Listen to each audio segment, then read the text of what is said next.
Jake Sullivan's hands didn't shake when the gunshot echoed through the pediatric ward. They hadn't shaken in 12 years. Not since Kandahar.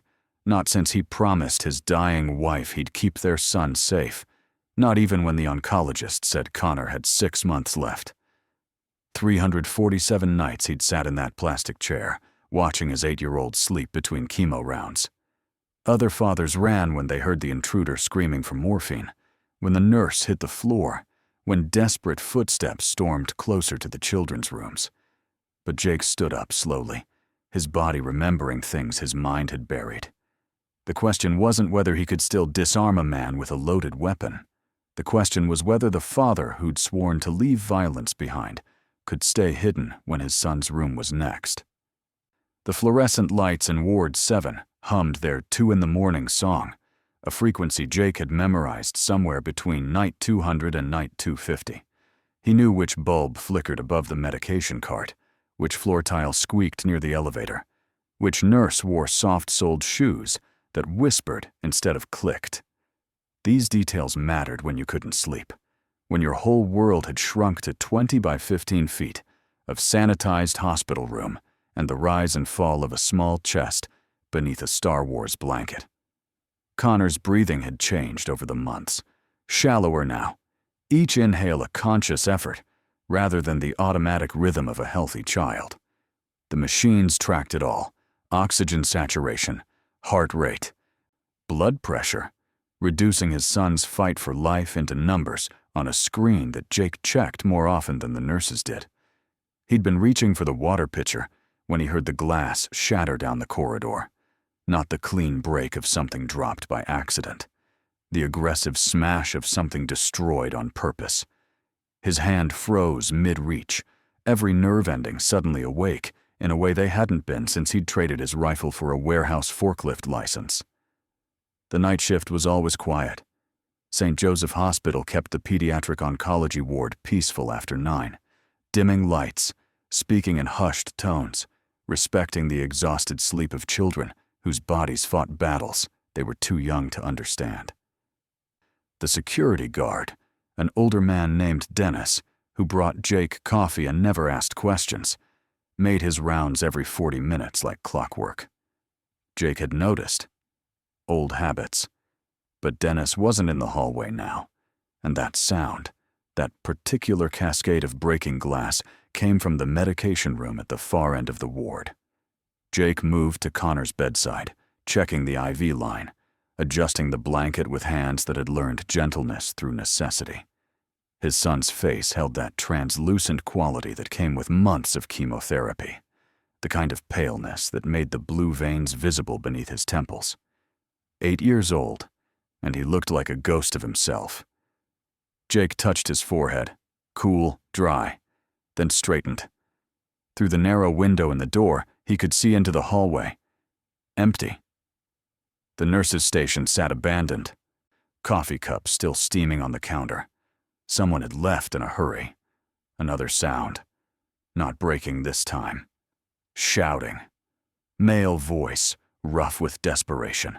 The kind of raw panic Jake recognized from a dozen different combat situations. The words came unclear, but the tone registered perfectly. A man at the end of his options, making demands nobody was equipped to handle. Jake's pulse stayed steady. That was the thing about real training. It didn't spike your adrenaline uselessly. It just moved you into a different state of awareness, where time stretched and details sharpened, and your body started calculating angles and distances without conscious thought. He opened the door a crack. The shouting grew clearer. "Where is it?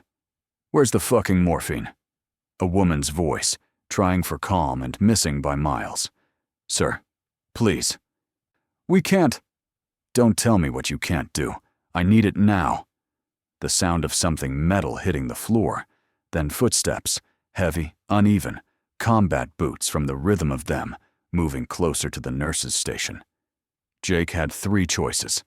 Lock Connor's door and hope the situation resolved itself. Call security from the room phone and wait for help that might not arrive in time.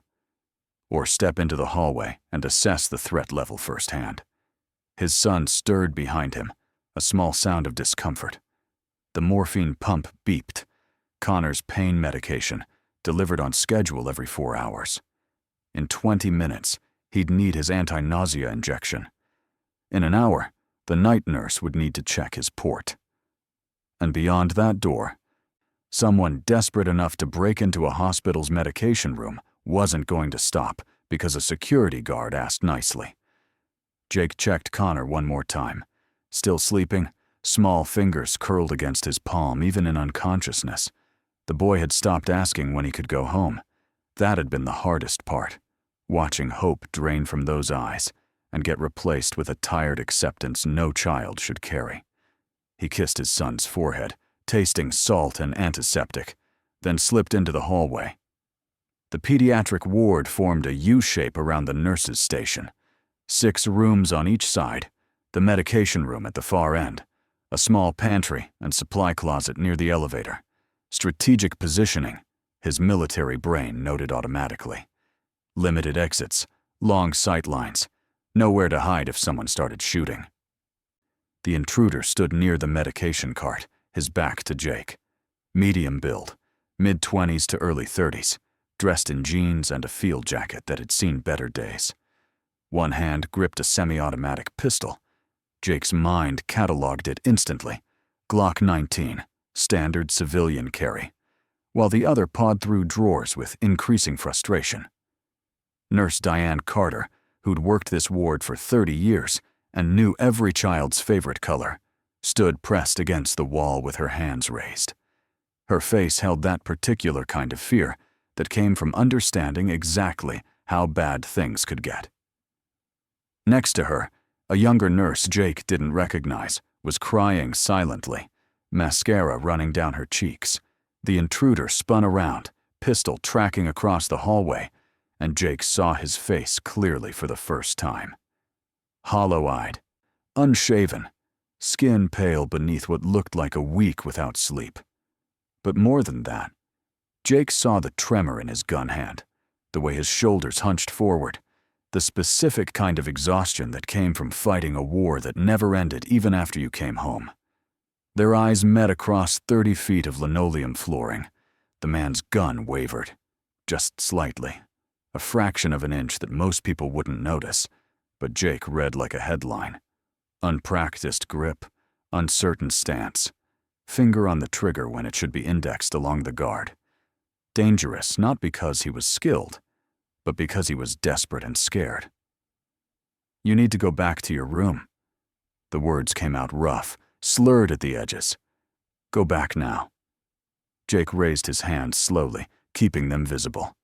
Non-threatening. Open palms. The universal language of I'm not your enemy. Can't do that, he said, his voice carrying that particular calm that came from talking to frightened soldiers in bad situations. My son needs his medication in 15 minutes. Nurse Diane, there is the only one who can administer it. The gun steadied, aimed at Jake's chest. Center mass. Textbook target. I said go back. I heard you.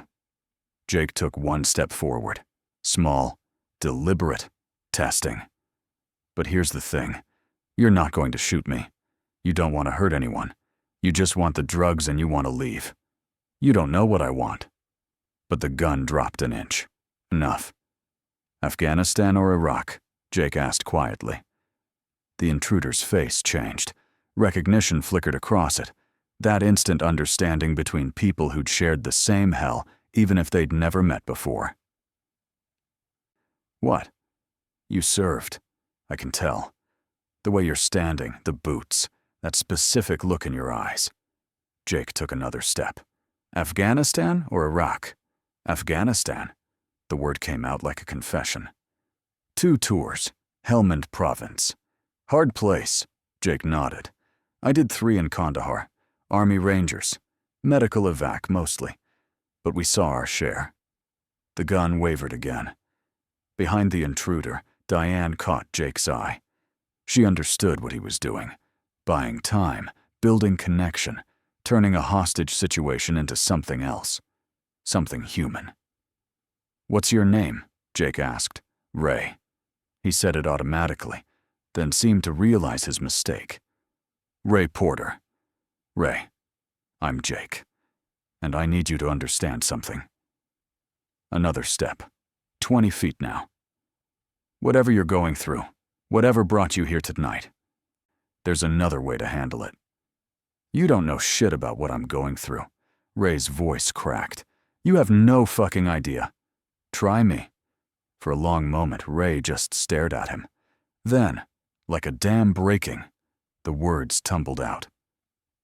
"My wife. Stage 4 ovarian cancer. The VA won't cover her pain management anymore. Say she's exceeded her benefit cap. Her benefit cap." He laughed, a sound like breaking glass. "She's dying in our apartment, screaming every time she moves, and they tell me there's a cap on how much suffering they'll help with." Jake's chest tightened. He understood that desperation, that specific flavor of powerlessness that came from watching someone you love suffer and being unable to fix it. "How long?" 3 months, maybe 4 if she's unlucky. Ray wiped his face with his free hand. "I tried everything. Different hospitals, charity programs, maxed out 3 credit cards buying black market oxy that barely touches it. Tonight she was crying so hard she couldn't breathe, and His voice broke. "I just couldn't anymore. I can't watch her hurt like that." The gun hung loose now, pointed at the floor. Ray's whole body shook with exhaustion and grief. Jake recognized it. That moment when the adrenaline runs out and you're left with nothing but the weight of impossible choices. "I understand," Jake said softly. "More than you know. But Ray, look around. This is a pediatric oncology ward. Every child in these rooms is fighting the same battle your wife is. Their parents are sitting in plastic chairs, wondering how to explain death to a 6-year-old. If you take those drugs, if someone gets hurt, you're just spreading your pain around instead of fixing it. What else am I supposed to do?" Ray's question came out as a whisper. Jake took 3 more steps, close enough now that he could reach the gun if he needed to, close enough to see the tears on Ray's face, the wedding band on his left hand that he kept twisting unconsciously. "You're supposed to let us help. How? You're just a single dad in a hospital, I know." Jake's voice stayed level. "But before that, I was a ranger. And before my wife died having my son, I made her a promise. I told her I'd do whatever it took to help people who needed it, even if that meant standing in a hallway at 2 in the morning, talking down a fellow veteran who's in more pain than any person should carry alone." Ray's gun hand dropped completely. The weapon dangled at his side, forgotten. "Your wife died. Complications during delivery. They missed the signs because I was deployed, because she didn't want to worry me." Jake's throat tightened, but he pushed through it. "Connor was born, and she was gone. Just like that. And I came home to a baby who needed me and a hole in my life that's never going to fill. So yeah, Ray, I know what it's like to feel helpless." The hallway had gone silent except for their breathing. Even the fluorescent lights seemed to hum quieter, as if the whole building was holding its breath. "I'm tired," Ray said finally. "I'm so goddamn tired. I know. I don't want to hurt anyone. I never wanted—" His face crumpled. "I just want her to stop hurting." Jake extended his hand, palm up. The gesture said everything words couldn't. "Trust me. Let go. It's over. Give me the gun, Ray. Let's figure this out together." For 3 heartbeats, nothing moved. Then Ray's hand came up, offering the pistol grip first. Jake took it, checked the chamber automatically, safed it, and set it on the nurse's station counter in one smooth motion that came from years of muscle memory he'd tried to forget. Ray collapsed against the wall, sliding down until he sat on the floor with his head in his hands. The sound of his crying filled the hallway, raw, broken, the kind of grief that came from having nothing left to lose. Jake crouched in front of him. "When's the last time you slept? Ate anything?" "I don't know. Days." "Okay. Here's what's going to happen. Nurse Diane is going to call security, Not the police. She's going to tell them this is a medical situation, not a criminal one. Because that's what it is. You're having a mental health crisis, Ray. You're a veteran in need of care, not a criminal who deserves punishment. Ray looked up, eyes red and swollen. They'll arrest me anyway. Not if I have anything to say about it. Jake glanced back at Diane, who was already reaching for the phone. And I have a lot to say. The next 20 minutes blurred together. Security arrived. 3 guards who Jake directed with the quiet authority of someone used to managing chaos. No handcuffs, no rough handling. Just 2 men helping Ray to his feet, while the third called for a psychiatric consultation. Dr. Sarah Mitchell appeared as if summoned, still wearing her surgical scrubs from an earlier procedure. She took one look at the situation, and her professional mask slipped just enough for Jake to see the understanding beneath it. She'd treated enough terminal patients to recognize desperation when she saw it. "Ray Porter?" she asked gently, crouching to his level. "I'm Dr. Mitchell. I need to ask you some questions. Is that okay?" Ray nodded, too exhausted to do anything else. While Sarah worked, Jake returned to Connor's room. His son was awake now, sitting up in bed with wide eyes that held too much awareness for a child who should be dreaming about recess and video games. "Dad? I heard shouting." Jake sat on the edge of the bed, gathering Connor into his arms with a gentleness that still felt new even after 8 years of practice. "Everything's okay now, buddy. Just a misunderstanding." "Was someone trying to hurt us?" "No. Someone was scared and hurting, and he made a bad choice. But we're all safe." Connor pulled back, studying his father's face with that unnerving perceptiveness that had only grown sharper since the diagnosis. "You helped him." Not a question, a statement. Jake nodded. "Because that's what soldiers do," Connor said. "You told me that. Soldiers protect people." "I'm not a soldier anymore, Con." "But you still help people. That's the same thing." His small hand found Jake's, fingers intertwining. "Mom would be proud." The words hit harder than any physical blow could have. Jake had to look away, blinking against the sudden sting in his eyes. 8 years old and dying, and Connor still had the capacity to see his father clearly, to offer comfort when he should be the one receiving it.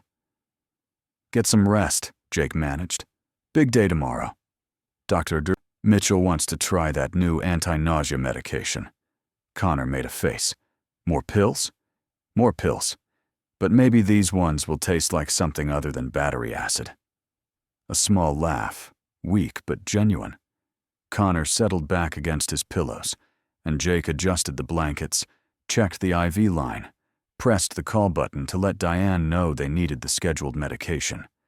The routine of care, the small rituals that made up their days and nights in this place that smelled like industrial cleaner and broken dreams.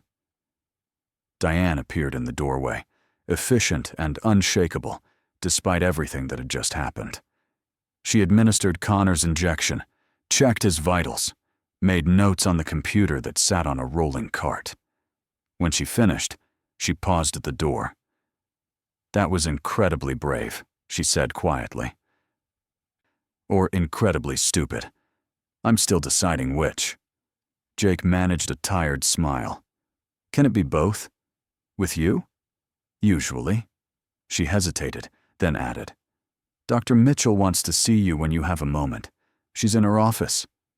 Sarah Mitchell's office sat at the end of the administrative hallway, a small space that felt more like a meditation room than a workplace. Books lined one wall, medical texts mixed with poetry and philosophy. A single window looked out over the hospital parking lot, where sodium lights cast orange pools across empty asphalt. She stood when Jake entered, gesturing to the chair across from her desk. "Thank you for coming. I know you don't like leaving Connor." "Diane's watching him." Jake sat, suddenly aware of how exhausted he felt. 347 nights. And the weariness had settled into his bones like sediment. Sarah pulled a file from her desk drawer, but didn't open it. Instead, She studied Jake with the same intense focus she probably used to read X-rays and scan results. Ray Porter is being transferred to the VA psychiatric facility, not jail. I made some calls, called in some favors. They're treating this as a mental health crisis, which it is. Thank you. Don't thank me. What you did tonight was dangerous. Statistically, talking down an armed person without backup is one of the stupidest things you can attempt. But it worked, because you understood him. You saw what he needed. Connection, understanding, a reason to stop. And you provided it. She paused. Your wife. Connor mentioned her sometimes, but you've never talked about it. Jake's jaw tightened. Not much to say. She died. I lived. Connor lived. End of story. Except it's not the end, is it? It's the middle. You're still living it every day. We all live our losses, Doctor. You know that better than anyone in this building. Sarah's expression shifted, a flicker of old pain crossing her face. My husband was Army, served in Iraq, made it home physically intact, but mentally. She trailed off. He died 3 years ago. Self-inflicted gunshot wound in our garage while I was working a double shift. The admission hung in the air between them.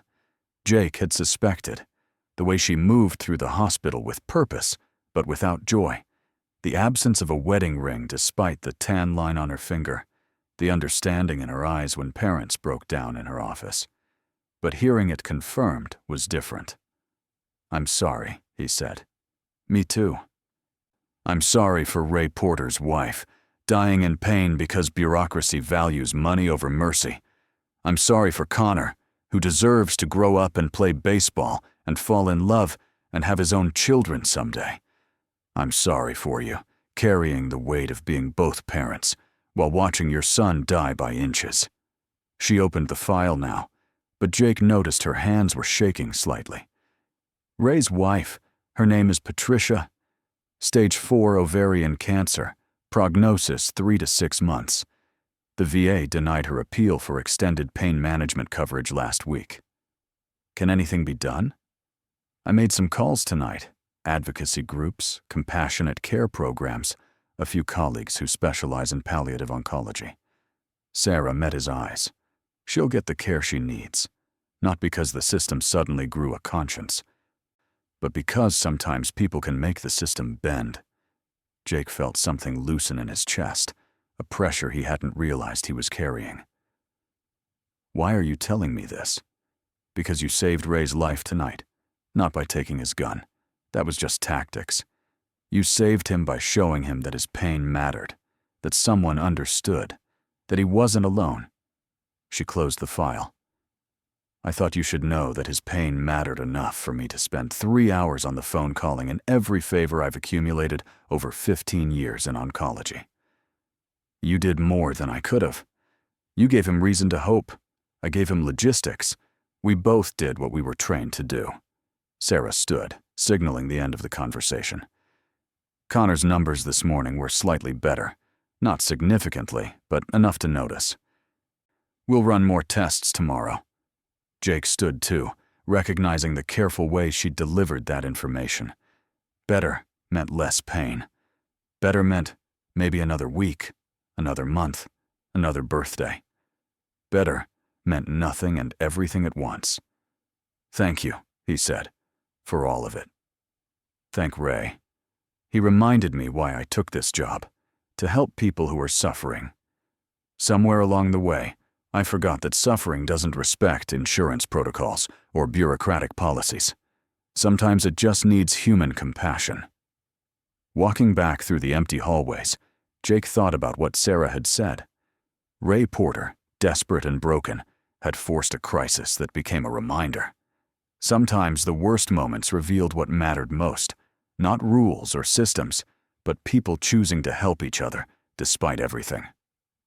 Connor was still awake when Jake returned, his small face illuminated by the glow of the tablet Diane had brought him. Some cartoon played, colors flashing across his features, but he paused it when Jake entered. Did you fix it? Connor asked. Jake settled into his chair, the plastic creaking under his weight. Fix what, buddy? Whatever was wrong. You always fix things. I don't always. You do. Connor's voice carried absolute conviction. You fix my IV when it gets tangled. You fix the TV when it loses signal. You fix that man who was scared tonight. He paused, considering his words with that careful precision that made him seem older than 8. You can't fix me, though. I know that. The air left Jake's lungs. For 347 nights, they danced around this truth. The doctors used words like managing symptoms and maintaining quality of life. Connor asked about getting better, and Jake said, "We're trying everything." They'd constructed a careful fiction that allowed them both to pretend tomorrow would keep coming indefinitely. But Connor had stopped pretending. "No," Jake said quietly. "I can't fix this." "It's okay, Dad." "It's not okay. It'll never be okay." Connor set the tablet aside, reaching for his father's hand, with fingers that felt too fragile, too cold. "But you'll be okay. After. That's what matters." Jake couldn't speak.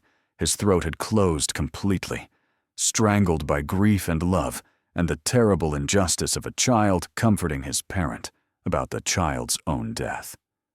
"Promise me," Connor whispered. "Promise you'll be okay." "I don't promise." Jake looked at his son's face, seeing Anna's features reflected there, the same stubborn set to the jaw, the same clear-eyed way of facing difficult truths. She'd looked at him like that in the hospital 8 years ago, hours after Connor's birth, when sepsis was already shutting down her organs, and they both knew time was running out. "Take care of him," she'd whispered, "and take care of yourself. Promise me you won't just survive. Promise me you'll live." He'd promised then, and he'd broken that promise every day since. Surviving, but not living. Going through motions, but not feeling. Existing in the space between breaths, waiting for the next crisis, the next treatment, the next statistical probability that might buy them a few more days. But tonight, talking to Ray Porter, seeing Sarah Mitchell make calls at 3 in the morning, watching Nurse Diane treat a desperate veteran with gentleness instead of fear, something had shifted. Some small recognition that pain shared was pain diminished, that connection mattered more than control, that being broken didn't mean being useless. "I promise," Jake said, "but not yet. Not while you're here. We've still got time." Connor smiled, satisfied. "Okay, now read me a story." Jake reached for the book they'd been working through, The Hobbit, because Connor loved dragons and adventure, and the idea that small people could do brave things. They'd started it months ago, reading a chapter each night, and now they were near the end.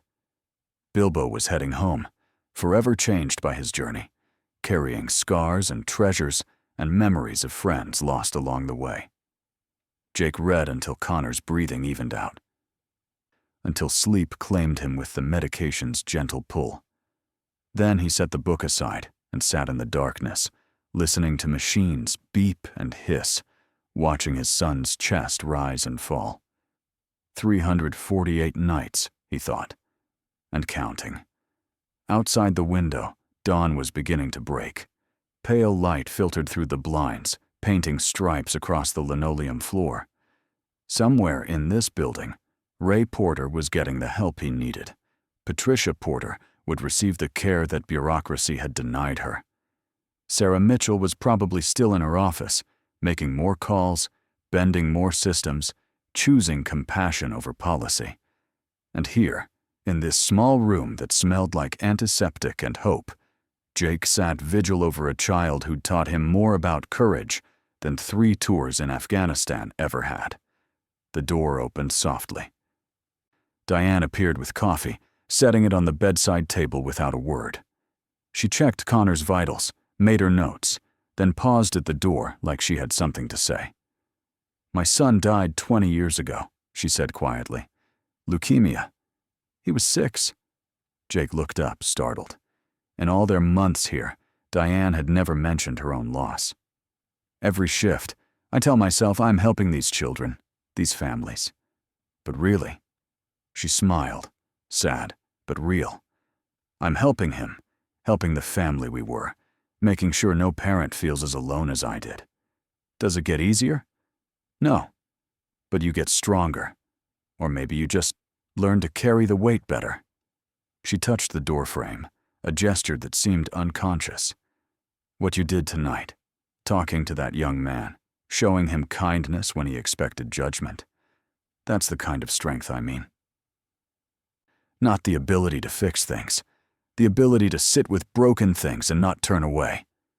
After she left, Jake sipped the coffee. It was terrible. Cafeteria brew that tasted like burned regret. But it was hot and caffeinated, and exactly what he needed. The world was waking up outside. Soon, day shift nurses would arrive, doctors would make rounds, the hospital would fill with controlled chaos. But for now, in this quiet pocket of time, Jake allowed himself to feel everything he usually kept locked away. Grief for Anna, who should be here. Fear for Connor, who was slipping away by degrees. Rage at cancer, at chance, at every cosmic injustice that put children in hospital beds. And something else, something new that had crystallized tonight while talking down a desperate veteran in a pediatric hallway. Not hope, exactly. Hope felt too bright for their situation. But maybe acceptance, maybe understanding that some battles couldn't be won. But you showed up anyway. You stood your ground. You protected what mattered. And when you couldn't protect, you bore witness. You held hands. You read stories about dragons and heroes and journeys home. Connor stirred, making a small sound of discomfort. Jake was there instantly, adjusting pillows, checking tubes, smoothing back hair that had grown patchy from chemotherapy. These small acts of care had become his vocabulary of love.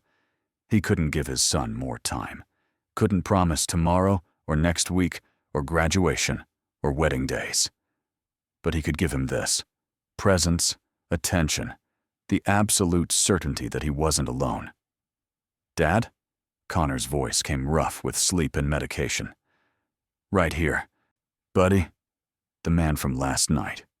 "Ray. Will he be okay?" "I think so. He's getting help. His wife is getting help. Sometimes that's all we can do. Make sure people get the help they need." Connor considered this, his eyes drifting toward the ceiling where someone had stuck glow-in-the-dark stars in the shape of Orion's belt. "Are you getting help?" The question landed like a physical thing. Jake wanted to deflect, to change subjects, to maintain the fiction that he was fine. Everything was fine. They were handling this together, and he didn't need anything except for his son to somehow miraculously recover. But Connor deserved better than lies. He'd earned honesty through his own courage. "No," Jake admitted. "I'm not. You should. You tell me to ask for help when things hurt. You should, too. When did you get so wise?" "I've been 8 for a while now. It's basically ancient." A small smile, the kind that broke Jake's heart and put it back together simultaneously. "Okay. I'll talk to Dr. Mitchell. Maybe there's a support group or something." "Good." Connor's eyes were already closing again. "Love you, Dad." "Love you too, Con. More than all the stars." It was their ritual, the thing they said every night. Anna had started it when Connor was born, counting his fingers and toes and declaring she loved him more than anything in the universe. After she died, Jake had modified it. More than all the stars. Because stars were constant, visible even in darkness, ancient light that kept traveling long after its source burned out. The day progressed with medical routine, lab work, medication adjustments, physical therapy that left Connor exhausted and cranky. Jake helped him through it all, patient and present, while part of his mind kept circling back to the events of the previous night. Around noon, Dr. Mitchell stopped by during rounds. She examined Connor with efficient thoroughness, then made notes on her tablet, while asking questions about pain levels, appetite, sleep quality.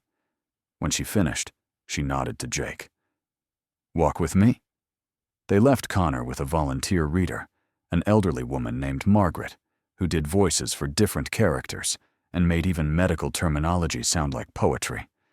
In the hallway, Sarah led them toward the small consultation room where difficult conversations happened. "Connor's latest scans show progression," she said without preamble. "The tumors in his lungs have grown, not dramatically, but noticeably." Jake had been expecting this. The numbers had been trending wrong for weeks, but hearing it confirmed still felt like falling. How long? Hard to say. Weeks, maybe a few months if we're lucky. His quality of life is going to decline more rapidly now. She paused. "We need to talk about end-of-life care. DNR orders, hospice options. What you want his final weeks to look like." "I want them to not happen." "I know, but they will happen, Jake. And making these decisions now, while you can think clearly, will make things easier when the time comes." He leaned against the wall, feeling the weight of 348 nights catch up to him all at once. "What would you do if he was your child?" "I'd take him home, let him be somewhere familiar, surrounded by his things, not hooked up to machines.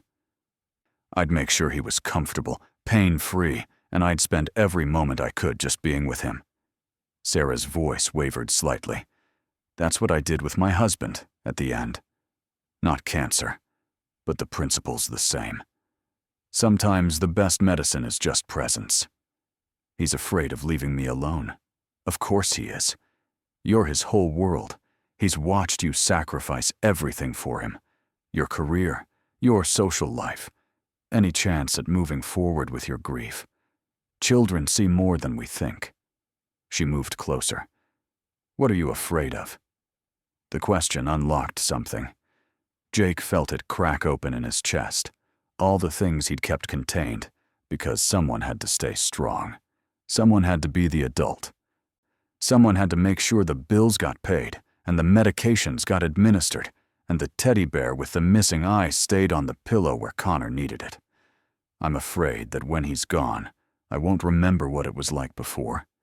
That his whole life will collapse down to these hospital rooms and sick days and pain. I'm afraid I'll forget his laugh, the way he used to run everywhere instead of walk, how he'd talk non-stop about dinosaurs for hours." Jake's voice broke. "I'm afraid that cancer will erase everything else, and all I'll have left is this. The worst part. The ending." Sarah waited until he could breathe again. "Then make new memories now. Good ones. Take him places if he's strong enough. Show him things he hasn't seen. Let him be a kid instead of a patient, even if it's just for an afternoon." She handed him a tissue. "And Jake, consider counseling. For yourself. Not because you're weak, because you're human." That evening, Jake called his supervisor at the warehouse and quit. It was stupid, financially irresponsible, exactly the kind of impulsive decision he'd trained himself not to make. But numbers in a bank account didn't matter anymore. Time did. And whatever time Connor had left, Jake wasn't going to spend it stacking pallets on night shift while his son slept alone in a hospital. He returned to Connor's room to find him awake, picking at the dinner tray with the enthusiasm of someone facing overcooked vegetables and institutional meatloaf. "How about we blow this place?" Jake asked. Connor looked up. "What?" "Day trip. Tomorrow. Dr. Mitchell says you're stable enough for a few hours outside. We could go to the aquarium." "You've been talking about wanting to see the sharks." "Really?" Hope lit Connor's face, transforming him back into the 8-year-old he should be, instead of the terminal patient he'd become. "We can do that?" "We can do anything you want, buddy.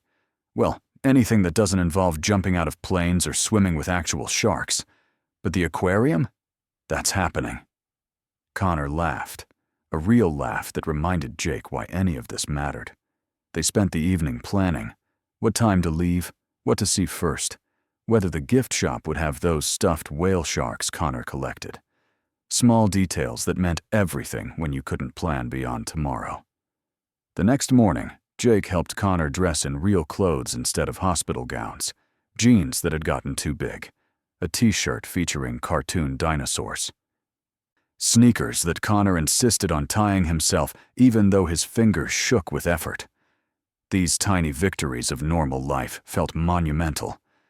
Sarah signed the discharge papers personally. 6 hours maximum, keep his medication schedule. If anything changes, breathing difficulty, severe pain, fever, you come straight back. Clear? Clear.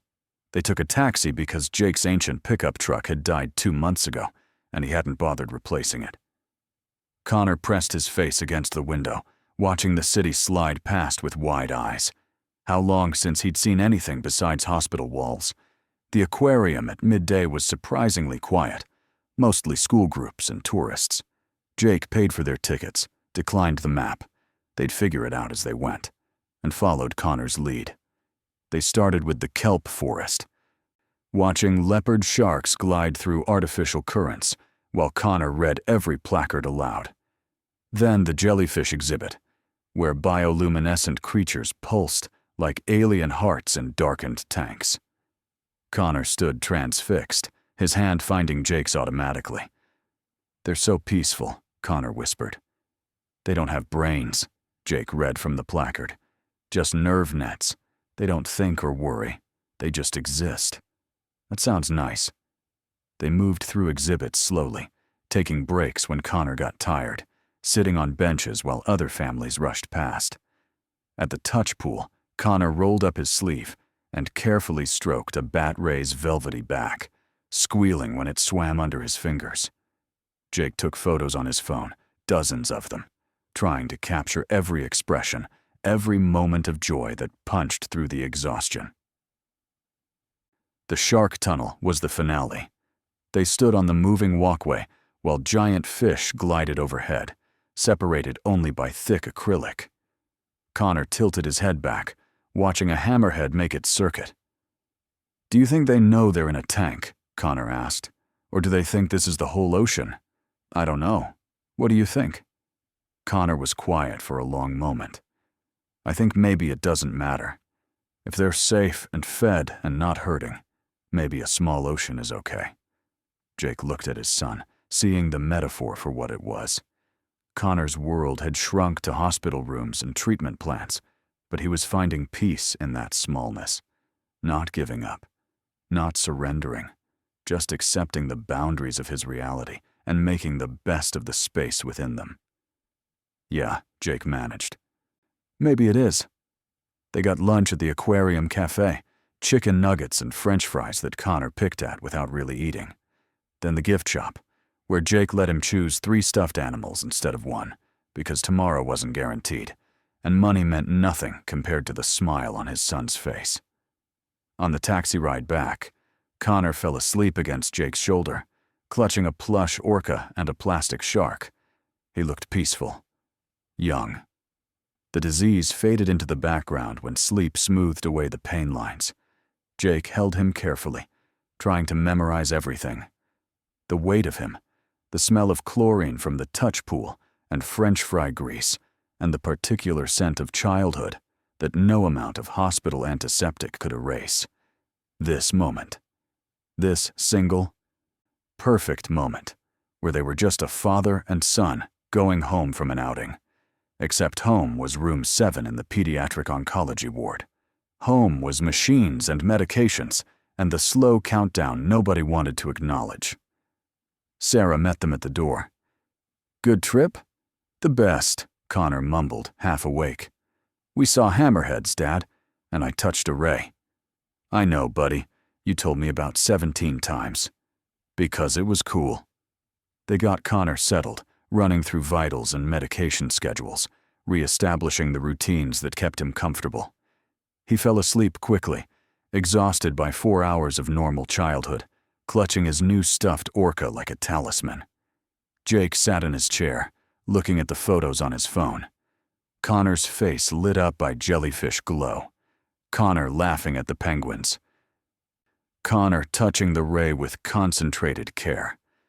These were the memories he needed, the good ones, the moments that would remind him his son had lived, not just died.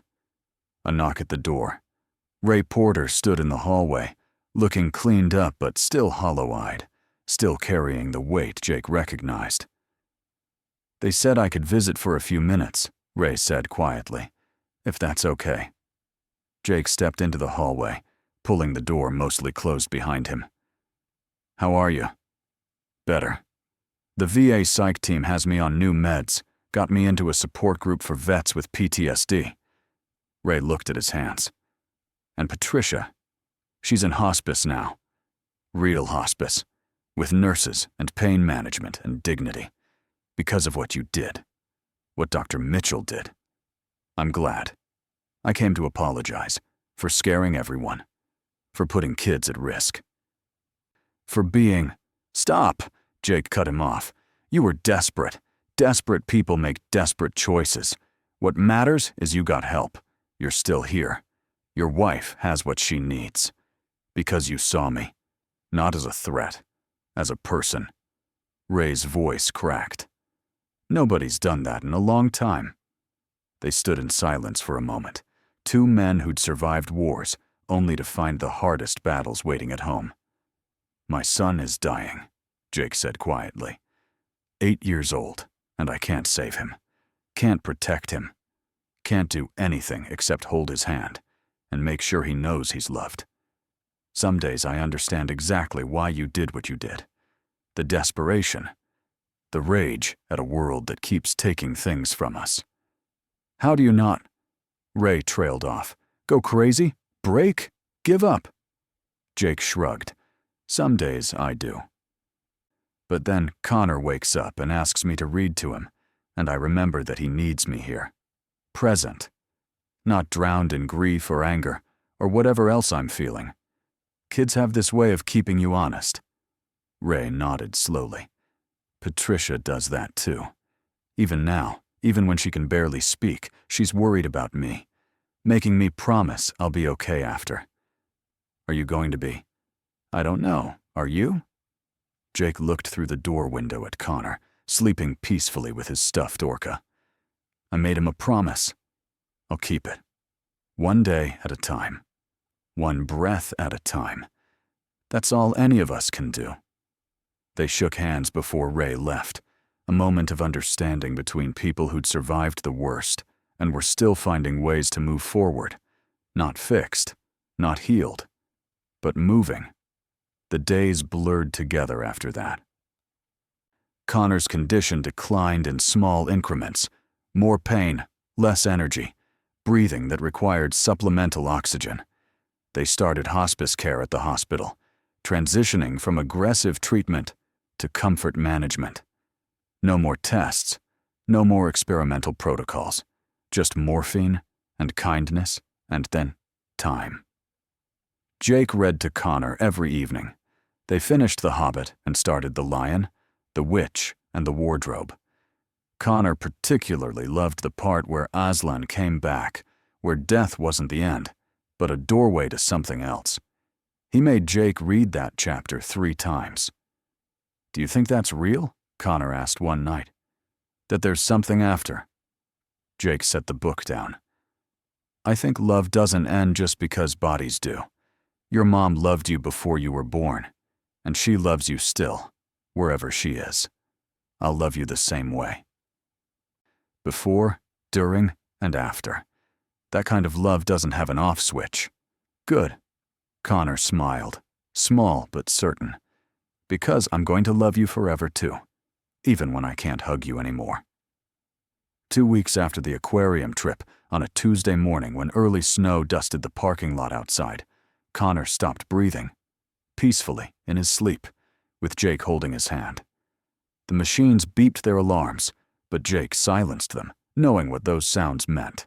No emergency, no crisis, just an ending that had been coming for 364 nights. Sarah came, not rushing, but with quiet purpose. She checked for pulse, listened for heartbeat, then made the official pronouncement. "Time of death, 6:42 a.m. She left Jake alone with his son for as long as he needed. He sat there as snow continued falling outside. As dawn broke over the city, as the world kept turning despite the fact that it should have stopped. Connor looked peaceful, finally free from pain, small face relaxed in a way it hadn't been for months. 8 years old, and he'd taught Jake everything that mattered, about courage, about love, about living fully in whatever time you had. Jake kissed his forehead one last time. "I'll be okay," he whispered. "I promise. It's going to hurt like hell, and I'm going to fall apart, and some days I won't know how to keep going. But I will. Because you asked me to. Because love means showing up even when it hurts." He stood, legs unsteady, and opened the door. Diane was there, tears on her cheeks, arms ready. He let her hold him while he broke, while 364 nights of holding it together finally collapsed. Later, hours or days. Time had stopped meaning anything. Jake found himself in Sarah's office. She poured whiskey into coffee cups. Hospital policy be damned. "Ray Porter called this morning," she said. "Patricia died last night, peacefully, pain-free, with him beside her." Jake raised his cup. "To the ones we couldn't save. To the ones we loved anyway." They drank, two people bound by loss and professional determination, finding comfort in shared understanding. "What now?" Sarah asked. "I don't know. Keep Connor's promise. Find a therapist. Maybe volunteer with veteran support groups." Jake stared into his cup. "Figure out how to live in a world that doesn't have him in it." "You'll always have him. In here." She touched her chest. "The love doesn't go away just because they do." It took Jake 2 months to clean out room 7. He couldn't face it at first. Couldn't walk those hallways without seeing Connor's ghost in every doorway. But eventually, with Diane's help, he packed up the drawings taped to walls, the stuffed animals accumulated over dozens of hospital stays, the books they'd read together. He kept the whale shark from the aquarium trip.